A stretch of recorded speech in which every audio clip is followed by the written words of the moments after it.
Sabe a importância do lash mapping para um bom resultado no trabalho de extensão de cílios? Seja muito bem-vindo e muito bem-vinda à nossa terceira aula do simpósio online.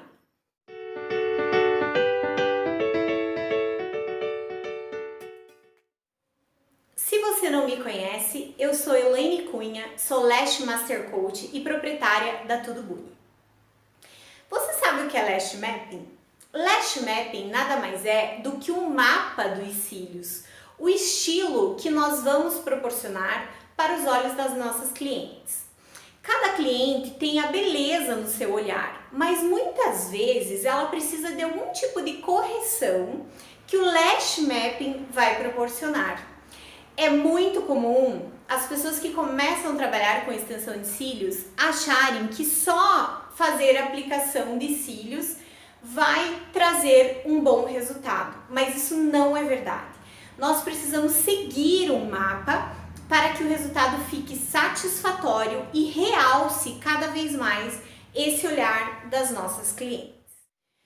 Na aula de hoje, nós vamos aprender um pouco sobre como construir esses estilos e alguns pré-requisitos que nós precisaremos utilizar independente do estilo que a gente vá escolher. Para isso, hoje eu trouxe a Meg, que é a nossa cabeça de treinamento. Na verdade, Meg é um nome carinhoso que nós demos para ela aqui na Tudo Bunny. Ela vai nos ajudar. Ao final dessa aula, vocês vão ter uma aula sobre um dos estilos de mapping. E eu vou fazer o estilo na Meg, como se vocês estivessem fazendo nas suas clientes. Bom, para começar a nossa aula, eu quero falar que existem alguns pré-requisitos para a gente construir qualquer estilo de mapping. E para isso, nós vamos utilizar muito o protetor de pálpebra, que é o protetor que nós fazemos a proteção dos cílios inferiores. É nele que eu vou desenhar o lash mapping de cada cliente. O primeiro requisito básico para nós fazermos o lash mapping e construir um trabalho que traga naturalidade é utilizar no mínimo 4 tamanhos. Então, digamos que eu vou começar no tamanho número 8. Eu tenho que usar o 8, o 9, o 10 e o 11 no mínimo, ok? Se você usar menos do que isso, o seu mapa, o seu trabalho vai ficar extremamente artificial. Tem pessoas que começam com um tamanho e vão até o final com o mesmo tamanho. Isso pesa demais o olhar. E não é isso que a gente quer. Na extensão de cílios a gente quer trazer, além de beleza, volume, a gente quer trazer naturalidade. O segundo ponto é sempre utilizar tamanhos ímpares mesclado com o par. Então, nós vamos naquela crescente. Digamos que nesse lash mapping eu vou utilizar o tamanho 8, 9, 10, 11 e 12. Vejam, são 5 tamanhos. E eu estou utilizando tanto números pares quanto números ímpares. Se eu pular do 8 para o 10, o que vai acontecer? Vai ficar uma escada, vai ficar extremamente marcado, tá? Então, sempre utilizar os tamanhos pares e ímpares. A terceira premissa do lash mapping. Nós vamos fazer os nossos desenhos, tá? Essa premissa, na verdade, é uma forma que eu utilizo para fazer os meus lash mappings com estilos prontos. Obviamente, se você tem mais prática, os teus estilos já vão ficar mais intuitivos. Aqui nós vamos dar a receita. Então, eu utilizo sempre a íris, que é essa parte colorida dos olhos, tá? Nós vamos seguir por ela para poder fazer a primeira marcação no nosso lash mapping. Depois, no final da aula, vocês vão ver. Então, eu peço para minha cliente abrir os olhos e eu vou marcar onde está a íris dela, onde começa e onde termina a íris dela, para eu poder me basear, ok? A nossa quarta premissa é começar o nosso lash mapping, o nosso trabalho, sempre no início dos fios saudáveis. O que significa isso? Sempre nesse comecinho do canto interno, quanto no finalzinho do canto externo, os nossos fios geralmente são bastante bagunçados ou são muito pequenos para receber as extensões. Então, o que eu vou fazer? Eu vou marcar aqui o primeiro fio saudável que eu quero para começar o meu lash map. Você vai descartar esses últimos cílios? Vou. Isso não vai fazer diferença no resultado final. E vou descartar os primeiros fios aqui do canto interno, porque também não vai fazer diferença no resultado do nosso trabalho final. E a última premissa, que é algo muito importante, que vocês precisam levar em consideração, é nos cantos internos, a gente nunca, jamais utiliza tamanhos maiores do que 9. Então, não comece o teu lash mapping com o tamanho 10, ou tamanho 11, ou tamanho 12, que vai ficar muito pesado. Esses cílios não têm estrutura para aguentar esse tamanho de fio. E no último quadrante, lá no canto externo, a gente nunca vai utilizar tamanhos maiores do que 10. Vocês vão ver que no final do mapping, na parte externa, a gente sempre vai utilizar ou 10 ou 9, ou até mesmo 8 ou até mesmo 7, porque esses fios, eles são também muito frágeis. O que é muito comum ver no mercado são pessoas que querem levantar o olhar da sua cliente e coloca lá no canto externo um tamanho muito grande, tamanho 12, 13, 14.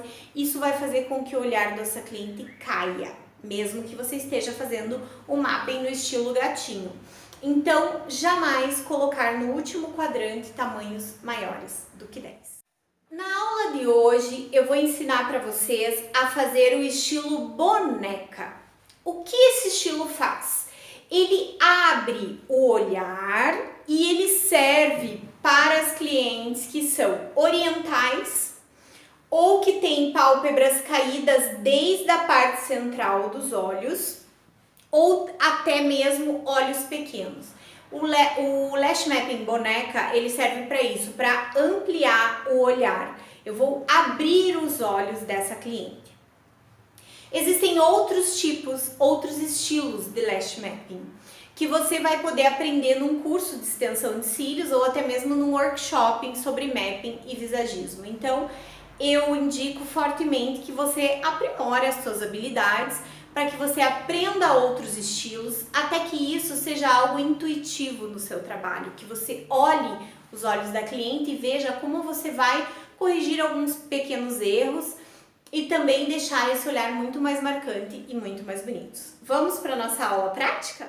Pessoal, hoje nós vamos trabalhar com lash mapping boneca. Eu já fiz aqui no olho direito e agora eu vou fazer no olho esquerdo para vocês verem aqui na Meg, tá? O primeiro passo para o nosso lash mapping será pedir para a cliente para ela abrir os olhos e a gente marcar a íris, lembram? Então eu peço para ela, abre um pouquinho os olhos, eu já marco a íris. Geralmente a íris ela fica aqui na parte central dos olhos, tá? O segundo passo é eu marcar a partir de qual fio saudável do canto interno que eu vou começar. Então eu vou pular uns 2 ou 3 fios e no canto externo a mesma coisa. Eu nunca começo pelo primeiro fio, como eu disse para vocês, eles são desalinhados e não são saudáveis, tá? O objetivo do nosso lash mapping é abrir o olhar, porque é esse o objetivo do lash mapping boneca. Então, o que eu vou fazer? Marquei a íris, marquei canto externo e canto interno. Eu vou fazer mais um quadrante aqui, ó, entre a metade desse caminho entre a íris e o canto externo. E também a mesma coisa eu faço entre esse quadrante do canto da íris, do primeiro risco da íris até o canto interno, tá? Desses quadrantes que eu fiz, eu vou dividir mais uma vez, ó, divido uma vez, divido outra, que ficou meio estranho, mas deixa retinho, tá? Uma vez e uma vez. O meu tamanho maior, eu vou deixar nesse quadrante da íris, que é o meu quadrante maior. Então, aqui eu vou colocar, eu vou trabalhar, na verdade, do 8 ao 12. Então, o meu tamanho maior é o 12. Se o de vocês for o 13 ou 14, não tem problema, tá? Coloquei o 12, do 12 para o canto interno, eu vou diminuindo, ó. 11, aqui eu coloco um 10, aqui eu coloco um 9 e aqui eu coloco um 8. E para o canto externo, a mesma questão. Vamos fazendo 11, vou diminuindo, 10, 9 e 8. Então, esse é o mapping boneca. Uma dica bem legal que eu quero dar para vocês é que entre cada número, estão vendo esses risquinhos aqui que nós fazemos? Você pode mesclar um pouquinho o tamanho entre um tamanho e outro. Então, no 11 eu posso colocar uns 2 fios 12 e no 12 eu posso colocar um pouquinho de 11 aqui. Porque daí ele não vai marcar, não vai fazer aquela escada. Ele fica algo bem natural, tá bom? Então, esse é o Lash Mapping boneca. Olha aqui, ó, os dois lados estão prontos e eu posso começar a trabalhar. É isso, espero que vocês tenham gostado e caso vocês tenham alguma dúvida, lembrem-se que no dia 12 de setembro, às 10 da manhã, nós temos um encontro ao vivo. Será um fórum de perguntas e respostas, onde eu tirarei todas as dúvidas que vocês tiveram durante o nosso simpósio. Essa aula ao vivo será transmitida no Instagram, no @tudobuni, e também no nosso grupo do Facebook, o Clube das Cilhudas. Então, se você não está participando, manda lá a sua inscrição para participar do nosso Clube das Cilhudas e também siga a gente no Instagram. Espero vocês na semana que vem, na nossa quarta aula, onde nós falaremos um pouquinho mais sobre umidade e temperatura. Um beijo e fiquem com Deus!